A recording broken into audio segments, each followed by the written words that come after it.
Welcome to steno dictation. Dictation 5 second बाद शुरू होगा। स्टार्ट। स्वतंत्रता दिवस का आगमन केवल उत्साह और उमंग के क्षण ही उपलब्ध नहीं कराता, बल्कि आज़ादी की लड़ाई लड़ने वालों के संघर्ष और बलिदान की भी याद दिलाता है। उनके सपनों के भारत का निर्माण करना हम सबका साझा लक्ष्य होना चाहिए।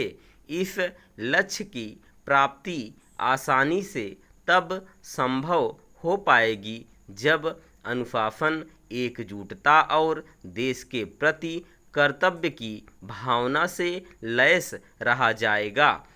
अब जब विकसित भारत के लक्ष्य का संधान किया जा रहा है और पिछले कुछ दशकों में हासिल की गई उपलब्धियों से यह दिख रहा है कि इस लक्ष्य की प्राप्ति संभव है, तब यह और भी आवश्यक हो जाता है कि एक नागरिक के तौर पर हर कोई अपने हिस्से के कर्तव्य को भी समझे। ऐसा करते हुए इस पर चिंतन मनन किया ही जाना चाहिए कि देश को मिलकर तेजी के साथ आगे कैसे बढ़ाया जा सकता है। इसके लिए हर पहल, हर विचार का विरोध करने की आदत का परित्याग करना होगा। हमें असहमति के बीच सहमति के रास्ते तलाशने होंगे। इसके लिए नकारात्मकता का परित्याग करना होगा, क्योंकि यह स्पष्ट दिख रहा है कि बीते कुछ समय से विरोध के लिए विरोध का भाव बढ़ा है। इसके नतीजे में सकारात्मकता के लिए स्थान घटा है। इसका प्रमाण असहमति प्रकट करने के उग्र तरीकों और भाषा की मर्यादा में गिरावट के रूप में देखने को मिल रहा है। यह चिंता की बात है कि सकारात्मकता का ह्रास उस राजनीति में अधिक हुआ है जिस पर देश का नेतृत्व करने और उसे दिशा दिखाने की जिम्मेदारी होती है।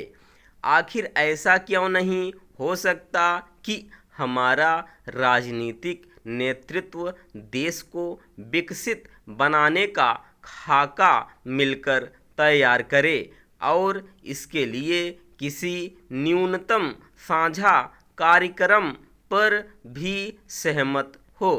यह शुभ नहीं कि वर्तमान में पक्ष विपक्ष राष्ट्रीय महत्व के किसी भी विषय पर सहमत नहीं होते। स्थिति यह है कि वे ऐसे विषयों पर दलगत राजनीति से परे हटकर नीरछीर ढंग से विचार विमर्श करने के लिए भी आगे नहीं आते। अब जो लोग जहाँ कहीं भी शासन में हैं, उनका चयन हम स्वयं करते हैं। ऐसे में हम उनके प्रति वह रवैया नहीं अपना सकते जो अंग्रेजी सत्ता के लिए अपनाते थे। हमें शासन प्रशासन का सहयोग और समर्थन भी करना सीखना होगा।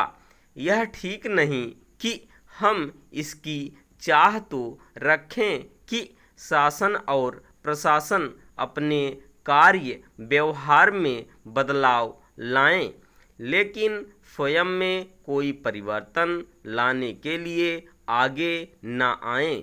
इसकी अनदेखी न की जाए कि देश में अनेक कार्य इसलिए सही तरह आगे नहीं बढ़ पा रहे हैं क्योंकि इस पर मतभेद हैं कि उन्हें कैसे किया जाना है।